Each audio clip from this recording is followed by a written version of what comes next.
ദൈവനാമത്തിന് മഹത്വം.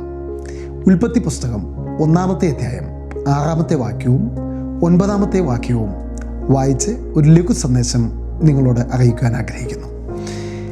ദൈവം വെള്ളങ്ങളുടെ മധ്യേ ഒരു വിധാനമുണ്ടാകട്ടെ, അത് വെള്ളത്തിനും തമ്മിൽ വേർതിരിവായിരിക്കട്ടെ എന്ന് കൽപ്പിച്ചു.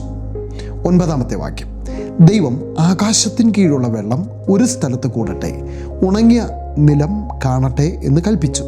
അങ്ങനെ സംഭവിച്ചു. ഉണങ്ങിയ നിലത്തിന് ദൈവം ഭൂമി എന്നും വെള്ളത്തിൻ്റെ കൂട്ടത്തിന് സമുദ്രം എന്നും പേരിട്ടു.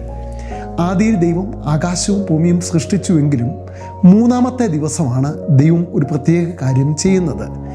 വെള്ളം മാത്രമായി നിറഞ്ഞു നിന്ന ആ സ്ഥലത്തിൽ നിന്ന് ദൈവം വെള്ളങ്ങൾ തമ്മിൽ വേർപിരിച്ച് അതൊരു സ്ഥലത്ത് കൂടട്ടെ എന്ന് കൽപ്പിച്ചു. വെള്ളം ഒരു സ്ഥലത്തേക്ക് കൂടിയപ്പോൾ അവിടെ ഉണങ്ങിയ നിലമുണ്ടായി. അതിനാണ് ദൈവം ഭൂമി എന്ന് പേരിട്ടത്. എനിക്ക് ഇന്ന് നിങ്ങളോട് അറിയിക്കുവാനുള്ള ഒരു ചെറിയ സന്ദേശം, ദൈവമക്കളെ, വെള്ളത്താൽ മാത്രം മൂടപ്പെട്ടിരുന്ന ഈ ലോകത്തെ ദൈവം ഒരു വാക്ക് കൽപ്പിച്ചപ്പോൾ വെള്ളങ്ങൾ തമ്മിൽ വേർപിരിക്കപ്പെട്ടു, ഒരു ഉണങ്ങിയ നിലമുണ്ടായി. നമ്മളോടുള്ള ദൈവത്തിൻ്റെ ഒരു ആലോചന, ദൈവത്തിന് അസാധ്യമായിട്ടൊന്നുമില്ല.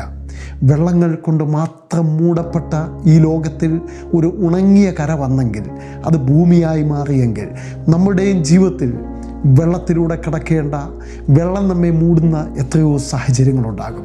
ഇസ്രായേൽ മക്കൾക്ക് വാഗ്ദത്ത നാട്ടിലേക്ക് പോകുവാൻ വെള്ളത്താൽ മൂടപ്പെട്ട ഒരു ചെങ്കടൽ കടക്കേണ്ടി വന്നു. ദൈവം അവിടെ വെള്ളത്തെയും തമ്മിൽ വേർപിരിച്ച് അവരെ ഉണങ്ങിയ നിലത്തൂടെ അക്കരെ കടത്തി.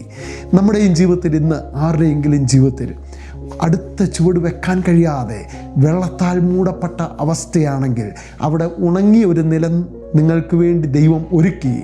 ചതുപ്പുള്ള നിലത്തിലൂടെയല്ല, ഉണങ്ങിയ നിലത്തൂടെ തന്നെ അക്കരെ കടത്തുവാൻ, ഒരു പുതിയ ഒരു സ്ഥലമൊരുക്കുവാൻ, അവസരമൊരുക്കുവാൻ ദൈവം വിശ്വസ്തനാണ്.